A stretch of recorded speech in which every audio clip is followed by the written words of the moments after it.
Welcome back, guys. It's Thomas, and today we're talking about old news because I'm really behind, but I've been thinking about it and been wanting to talk about it more as the days have gone on. So a couple weeks ago, right before Toy Fair, DC announced that their license is going back to Mattel.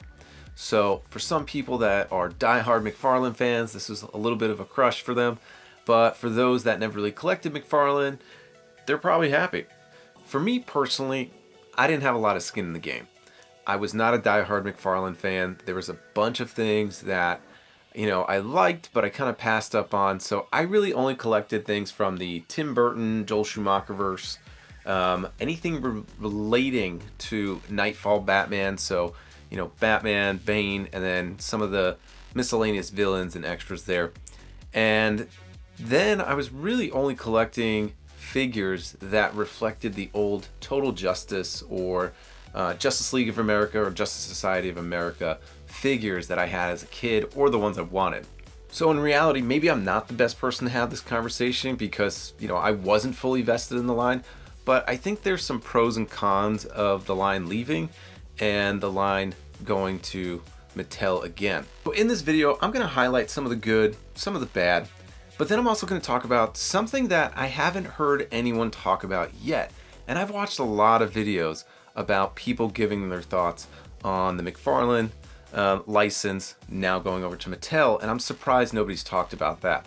So I'll talk about that at the end if you stick around. So first, let's talk about just my relationship with the line. I saw when the line first came out, I was really deep into Marvel Legends, and I saw the first bit of figures that were coming out, and honestly, I wasn't impressed with them.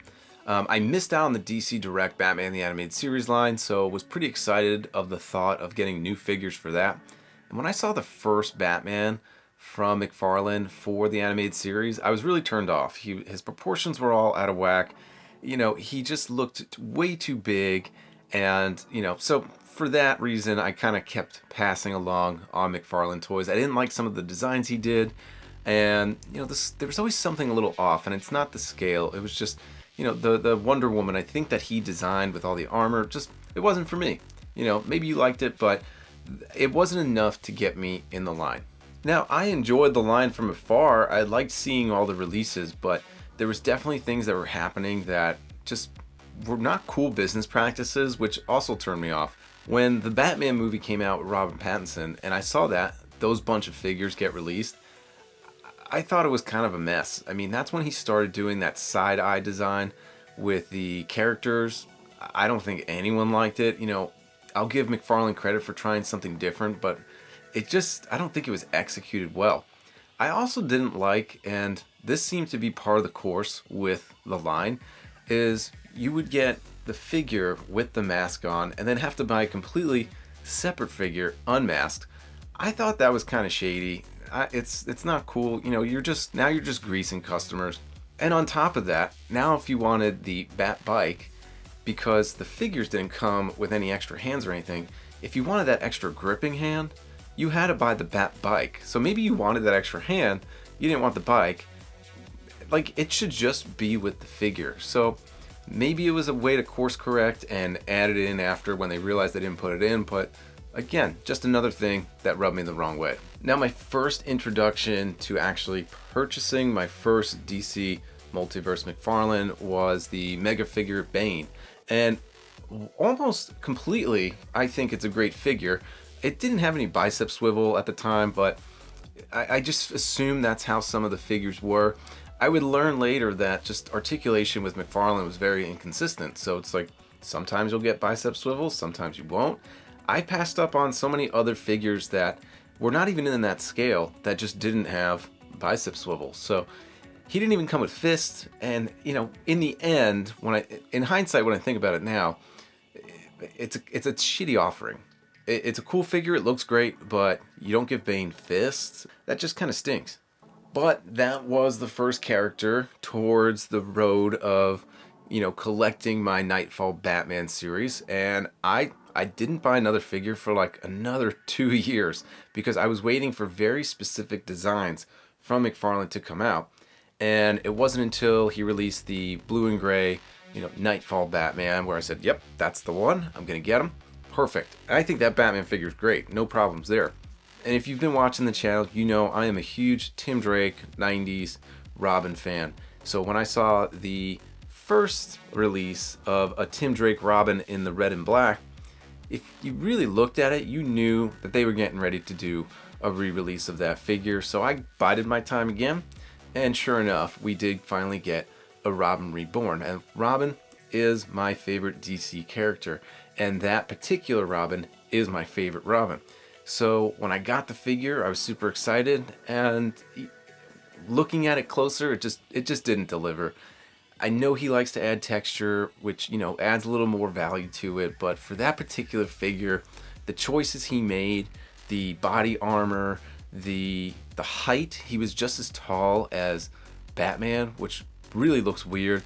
And then just the joints looked ugly. So there were so many things wrong with that figure. Still, it's a favorite character, so there are some just biases towards that character. But when I really think about it, it's still not the perfect Tim Drake. So I think I talked enough trash now. Let me kind of feather in some good stuff. McFarlane does release things that I don't think we would have ever dreamed to have gotten. And I think that's where the Batman movie stuff really comes in. So from the Michael Keaton Batman, from the Val Kilmer, the George Clooney, Batman Forever, Batman and Robin, getting all those figures for me was a dream because I loved those figures as a kid. I never thought we'd have like collector versions of those outside of Hot Toys, but I'm not going to spend the money on Hot Toys. So to have an affordable version of those characters, and I think overall, with a few exceptions, they came out pretty fantastic. And I have my opinions of, the Build-A-Figure for the Batman Forever wave being the Nightmare Bat. Cool idea, but it would have been nice to get a Batman and Robin Bane to kind of round out that collection. So I do like that he takes chances, but then in another way, it's like, well, are you ever going to give us this Bane? As the year's ticking, I hope we see it because that will really round out the collection. But those are sort of the things. It's like, man, you almost you almost hit a home run and then you just fall short of it a little bit. And I think that's where I kind of eased myself when it came to collecting these figures. So let me take a step back. While I love all the movie figures, there were some big misses in that line. Now, I was a sucker as soon as they announced the Batmobile from '89 Batman, but also the only other one I wanted was the Val Kilmer Batman Forever Batmobile. So now let me premise again, I loved all those figures from the movie line. However, there was some misses in, I think, that whole concept or idea. The Batmobiles, I thought releasing those was fantastic. What a way to get collectors, some dream projects for really affordable prices. I think that's really cool. However, it wasn't really affordable for me because I ended up spending twice as much for something that was wrong the first time, like many of us did. So I did purchase the glossy version of the Batmobile, which would not be a big deal at all, but then it came with a canopy that was gray. The windows weren't tinted. It was just kind of a mess. I didn't even take it out of the box because I knew shortly after they were releasing the matte finish Batmobile. And at least the canopy matched, but then that one didn't have tinted windows. So it's like, you're almost there. Why are you doing these practices that, make people, and you're not making anyone, but, collectors, we have that itch, we're going to buy it. I ended up buying 2 Batmobiles. I now love the matte finish one, which I bought a custom accessory set to fix the canopy to tinted windows. Fine, no big deal. But now I have this other Batmobile that I can't even give away for free. No one wants it. So it's just kind of a weird thing. So I learned my lesson there. And when the Batman Forever Batmobile came out, I was really excited. But then the lights were green. So it's like, do I even bother keeping this in the box and hoping to sell it when you finally release the blue version? Or do I just chalk it up and keep the green one? In the end, I was like, you know what? I don't care if a blue lighted Batmobile comes out. I'm sticking with the green one. If he comes out with one that lights up blue, that's fine. I'm not buying it. I'm not buying 2 Batmobiles again. It's just ridiculous. Now let me go back to something good. that Batmobile came with Alfred Pennyworth, the actor from all four of the Tim Burton and Joel Schumacher movies. So that figure's awesome. Like there's like so many good things about what he was doing next to some crappy things. There's still a year left. He might release that Batmobile in blue. If he does, I'm gonna pass because like it's already big enough for the other one. I don't need to. I don't need to rebuy it. I'm not doing it. Now let's also talk about kind of what he does with the female figures. I know he made some dumb comment years ago that a full female line wouldn't sell. I think he's eating crow right now, but he probably still thinks that way. But since then, there's been other toy lines that have come out that have literally shown the opposite. So now I collect many toy lines. Some of them I have nostalgia for. I have, a real deep connection to the IP. But then there's figures that I don't. So Action Force is a cool toy line. I know nothing about the story. Came out with a whole female line. And I bought every one of them. Know nothing about the characters. I have to look up their names sometimes because I just don't remember. They're just interesting looking characters that I have no emotional attachment to. So now if you're McFarlane, imagine there's characters that we do have emotional attachment to. And you're saying that if you put those in a wave, no one will buy it. I think if you put some really popular characters in the line, yeah, people will buy it, but why do you have to do an all-female wave? Why don't you just give us the popular females often and do them right? Every female figure that I've purchased from McFarlane has either gone up 4 times in value or I just haven't been able to get them. Nightfall Catwoman, I had to pay 3 times the retail price for her because I couldn't even find her in stores. Don't get me started on the distribution of these. Wonder Woman. I never got that perfect Wonder Woman.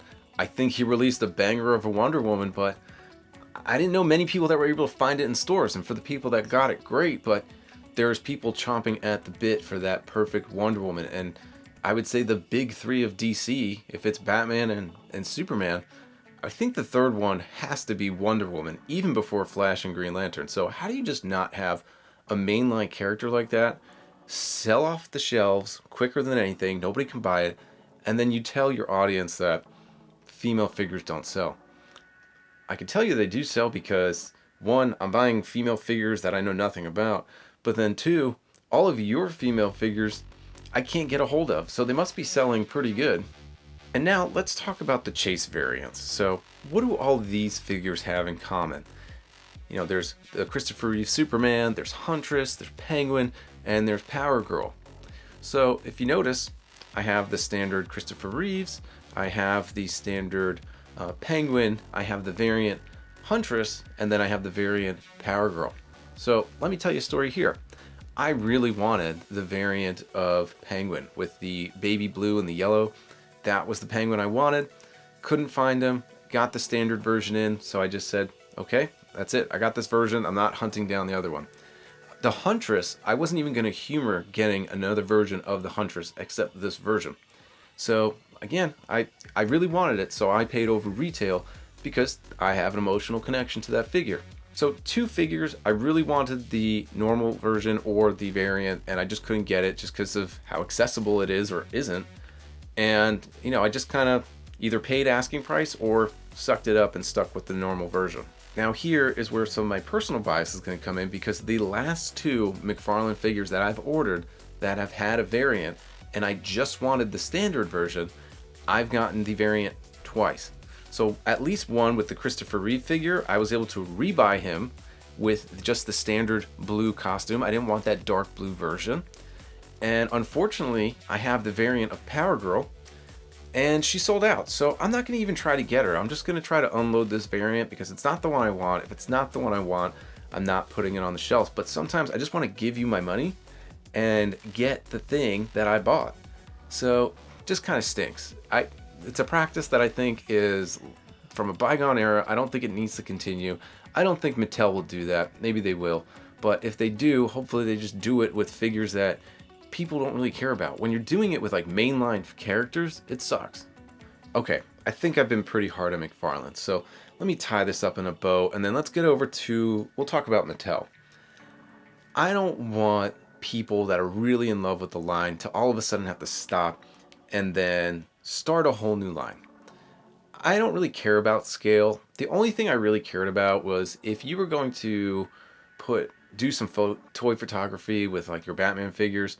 There's really no goons or other figures that you can put in the photo that would be just good army builders. So if I wanted to put Batman with, let's say, the Tracksuit Mafia just to beat up some goons, he's gonna tower over them. So that's my only gripe with the scale. Like, it's really not conducive to toy photography. But other than that, all those people that have been collecting McFarlane, they like it. They like it. There's unique sculpts, there's great paint, so I get it. There's love for the line. But I don't want them to have to like all of a sudden stop and then have to start a new toy line. So I'm thinking more about the collector. I hope that there's some sort of deal where maybe McFarlane gets to keep the 7-inch agreement, and then Mattel will just be over here working on the 6-inch figures. So sort of like Diamond Select working on 7-inch scale Marvel figures, Marvel Legends working on 6-inch scale. I don't know if that'll happen, but I think that's a kind of a win-win. So then people that have been collecting McFarlane since the inception can continue doing so. So now let's talk about something that I haven't seen anyone talk about, and I watched a lot of reaction videos for the big shakeup from some of the top YouTubers, and I'm just surprised no one's brought this up. So there's a lot of comparison going on about the way Mattel used to be and why people are scared that the line is going back to Mattel. I never collected DC Universe Classics, so I couldn't really speak for it. That was at a time where, I would always walk down the toy aisle, but I wasn't buying toys. They look cool, so I never really got close and looked at them, but later on I would see their articulation was a little dated. Some of the proportions were off, so, definitely doesn't stand the test of time for most of today's things. I think they had a few good ones, but I think a lot of people are comparing what Mattel can do to what they've done in the past, and I'm sure there's some validation in that, or there's some, credence to that, but I think they've done some good things since. The one thing that everyone is talking about is wrestling. Wrestling figures are pretty popular. My brother collects them. There's a huge target audience for them. And overall, I think most people are excited for, what they're getting in wrestling line. So the thing that I haven't seen anyone talk about is if we're going to compare what Mattel can do to what McFarlane can do and which one's better, if we're talking about a 6-inch line, how come no one's talking about Jurassic Park, the Amber Collection? Now, I definitely wasn't all in on these figures, but I bought a few as just background characters because they're in normal clothes, so you can use these as civilians. But if I'm looking at the likeness of the character and thinking about that actor, they were nailing it. And this is from a couple years ago. Everything's pinless. They don't have those weird joints. Thigh cut, very on par with Marvel Legends, and these scale perfectly with other 6-inch lines. I would tell people, why don't you not compare to the old DC line? Compare to this line. I know it was short-lived. I think people liked it. I don't know why it didn't last, but these figures looked fantastic. And if we're talking about likenesses of actors and they made it look this good, if they're doing more of the cartoonish comic style comic book characters, if they do it like this, they're going to knock it out of the park. So I think based on what Mattel has done already for the Amber Collection and wrestling and Motu, I think they've learned a lot since they've last had the DC license. So I think they could do a good job. But then also, finally, you can take some of those DC characters and get some great toy photography with, some thugs or army builders, whatever it is. So in a perfect world, I guess my hope is this, and I mentioned it before, hopefully maybe the 7-inch scale can stay with McFarlane. I think there's still a market for that. And then the 6-inch scale can be off to the side, doing its own thing for Mattel. I think one of the big pros and cons of, McFarlane losing the line, I think a big con is I don't think Mattel will go that deep. McFarlane has gone super deep, given us super strange characters. Going even back to the Joel Schumacher movies, never in 6-inch scale have we seen that. So I think he did a lot of great things.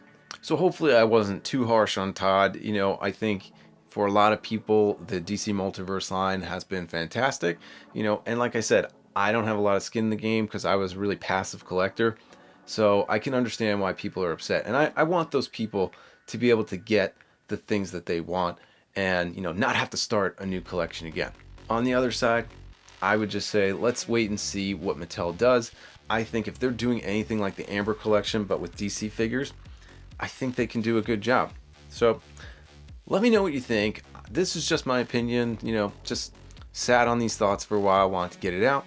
But you can let me know down in the comments. Are you sad that McFarlane is losing the toy line? Are you excited for Mattel to get it? And are you like me where you hope there's some kind of happy medium?